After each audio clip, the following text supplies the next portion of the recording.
체육과 크로스핏 채널 프로원입니다. 드디어 2023년 크로스핏 오픈 마지막 이벤트가 발표가 됐습니다. 이번에도 어김없이 데이브 캐스트로의 힌트가 나왔죠. 거기서 제가 뭐를 봤는지 모르겠지만 저도 핸드스탠드 푸시업 또는 월워크 또는 핸드스탠드 워크 이 동작이 나오지 않을까 생각을 했었는데 지금 봐도 제가 뭘 보고 그거를 생각했는지 모르겠어요. 아무튼 핸드스탠드 동작이 나왔습니다. 오픈 23.3은 우선 6분이 주어지고 5개의 월워크, 50개의 더블 언더, 15개의 스네치, 그리고 다시 5개의 월워크, 50개의 더블 언더, 12개의 스네치, 여기까지 6분 안에 끝내면 추가로 3분이 주어집니다. 20개의 핸드스탠드 푸시업, 50개의 더블 언더, 9개의 스네치, 그 다음 여기까지 9분 안에 끝내면 다시 3분이 주어지고 20개의 핸드스탠드 푸시업, 50개의 더블 언더, 그리고 6개의 스네치. 스네치 무게는 첫 무게부터 점점 무게가 올라가게 돼 있고요. 이 와드를 보면서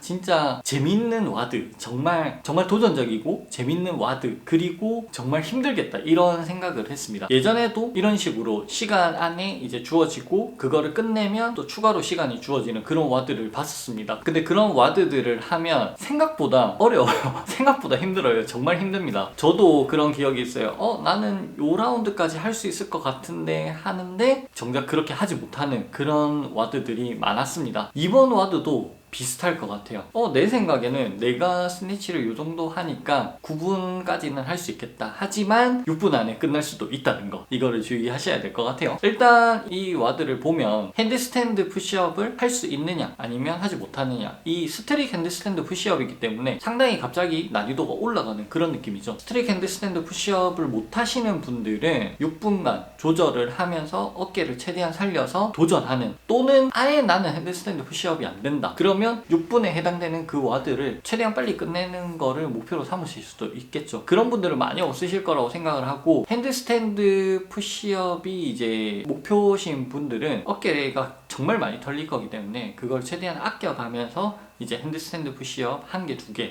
이렇게 개수를 할 수 있도록, 도전할 수 있도록 하는 게 가장 중요하고, 많은 분들은 핸드스탠드 푸시업이 되지만 날아다니는 그 정도가 아닌 정도의 수준일 거라고 저는 생각해요. 저도 그 정도일 거고, 지금은 정말 못하기 때문에 6분으로 와드가 끝날 수 있다고 저는 생각을 합니다. 아무튼 6분을 잘 넘겨서 9분을 획득하고 거기서 핸드스탠드 푸시업을 얼마나 많이 하느냐, 요거를 생각을 했을 때 전체적인 팁을 알려드리겠습니다. 우선 이제 전략은 어깨를 최대한 아끼는 거.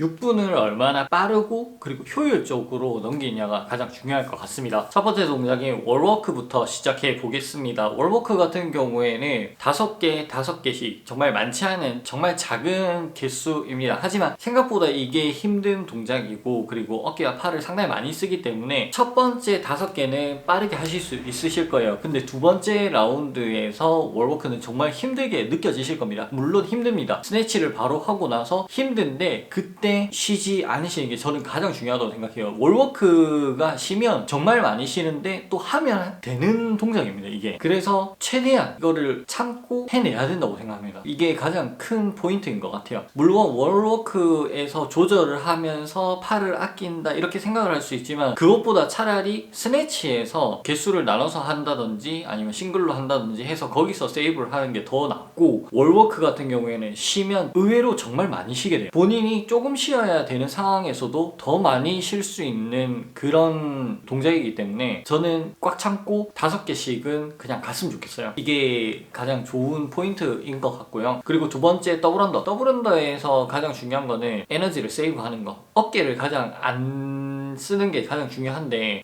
더블 언더에서 약간의 팁은 있습니다. 팔이 이제 벌어지면 벌어질수록, 그리고 점프가 높으면 높을수록 당연히 힘들겠죠. 그래서 점프를 최대한 낮춰주시고, 팔 같은 경우에는 몸에 붙여서, 팔을 너무 벌리면 어깨에 부담이 가기 때문에 최대한 손목 스냅을 써서 몸에 가까이 붙인 상태에서 그렇게 더블 언더를 진행을 하시면 조금 더 효율적으로 운동을 하실 수 있으실 거예요. 그리고 그 다음은 이제 스네치. 스네치는 무게에서 갈리기 때문에 본인이 어느 무게 무게를 하느냐에 따라서 이제 좀 차이가 있습니다. 뭐 당연히 어려우신 분들은 싱글로 가는 게 맞지만 이제 첫 번째 무게는 거의 대부분의 분들이 할 수 있는 무게실 거예요. 근데 여기서 터치앤고로 가능은 한데 이제 15개를 터치앤고로 충분히 하실 수 있으실 거라고 생각을 하지만 여기서 한 번 또는 2번까지 쉬어주는 게 좋다고 생각합니다. 근데 쉰다는 게 내려놓고 한참 쉬다가 잡는 게 아니라 우리가 운동하는 6분은 정말 짧은 시간입니다. 그래서 내려놓고 정말 조금만 쉬고 바로 들어갈 수 있는 그렇게 진행하시는 게 가장 좋다고 저는 생각을 해요. 그래서 15개를 2번으로 나눈다고 치면 8개, 7개 이런 식이 될 거고 3번으로 나눈다고 치면 저는 6개, 5개, 4개 이런 거를 저는 추천을 합니다. 첫 번째 스네치는 그렇게 하는데 여기서도 자세가 조금 있어요. 스네치는 뭐 스쿼트 스네치, 파워 스네치, 머슬 스네치 모든 동작이 상관없습니다. 근데 제가 생각했을 때는 첫 번째 스네치에서는 파워 스네치, 근데 파워 스네치에서 발을 이렇게 이제 랜딩 자세를 하면서 하는 그런 파워 스네치가 아니라 머슬 스네치와 파워 스네치의 중간 지점, 발을 붙인 상태에서 힙 드라이브와 이제 무릎만 사용해서 하는 그런 스네치를 저는 추천을 드립니다. 물론 이거는 무게가 가능하신 분들은 그렇게 하시는 걸 추천을 드리는데 머슬 스네치는 안 했으면 좋겠어요. 머슬 스네치를 하게 되면 생각보다 상체를 많이 더 쓰게 되고 힙 드라이브를 덜 쓰기 때문에 머슬 스네치 때문에 어깨가 더 많이 지칠 수도 있습니다. 그래서 머슬 스네치는 조금 지양을 하고 머슬 스네치와 파워 스네치 그 사이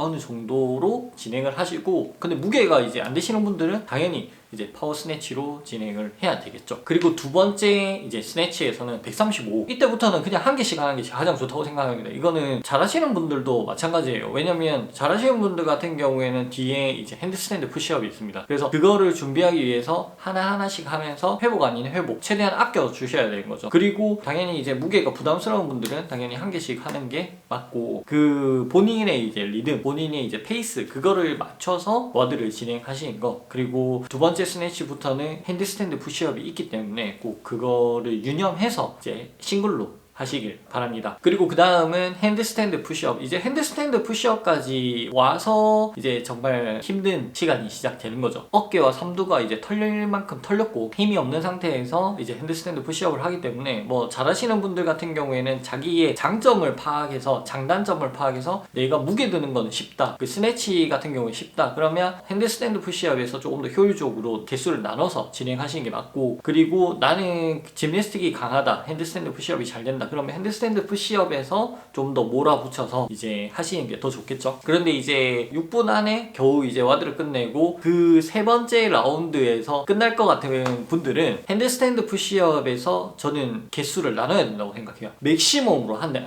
안 된다고 생각합니다. 본인의 한 90% 실패를 하는 것보다 실패 지점 바로 앞에서 내려오는 게 나아요. 우리가 트레이닝으로 운동을 한다 치면 진짜 실패 지점까지 가는 것도 좋지만 우리가 오픈 경기에서 하는 거기 때문에 우리가 최대한 개수를 많이 하고 스코어를 위해서는 실패 지점 바로 직전까지 가시는 게 좋다고 생각합니다. 본인이 생각했을 때 효율적으로 나누시고, 그리고 원래 본인이 하던 그 핸드스탠드 푸시업보다 당연히 어려울 거예요.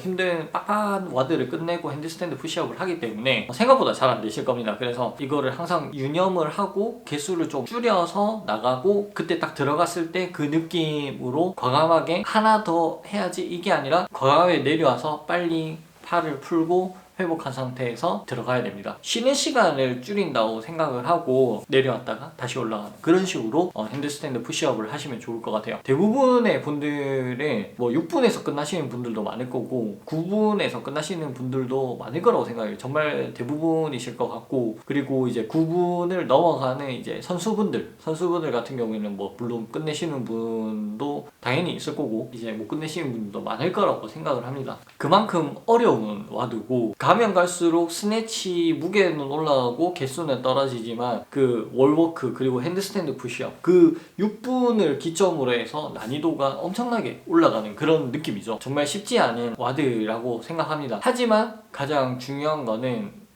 꺾이지 않는 마음 이 아니라 저는 이제 가장 중요한 거는 워밍업을 많이 하는 거예요. 와드의 이런 전략들도 당연히 중요하죠. 하지만 준비되어 있지 않은 몸으로 시작하는 거는 정말 최악입니다. 제가 생각했을 때 한 1분 30초에 끝나요. 1분 30초면 이제 다 털립니다. 워밍업을 충분히 안 하면. 저는 특히 더 그렇거든요. 이제 짧고 강한 운동이기 때문에 워밍업을 충분히 길게 가져가야 돼요. 그러니까 루즈하게 가져가야 되는 게 아니라 정말 내가 딱 강도 높은 운동을 딱 시작했을 때 100m 달리기처럼 빡 했을 때 이제 그거를 회복할 수 있을 정도로 이제 뭐라 해야 될까, 충분히 내가 예열이 된 상태로 끌어올려 놔야 됩니다. 물론 그 힘을 다 빼야 된다 이게 아니라 그만큼 충분히 예열을 시킨 다음에 그 상태로 와드를 하셔야지 이 강도 높은 23.3을 했을 때 충분히 커버할 수 있는 그런 몸 상태로 진행을 해야 된다고 생각을 합니다. 그렇기 때문에 이게 저는 가장 키포인트인 것 같아요.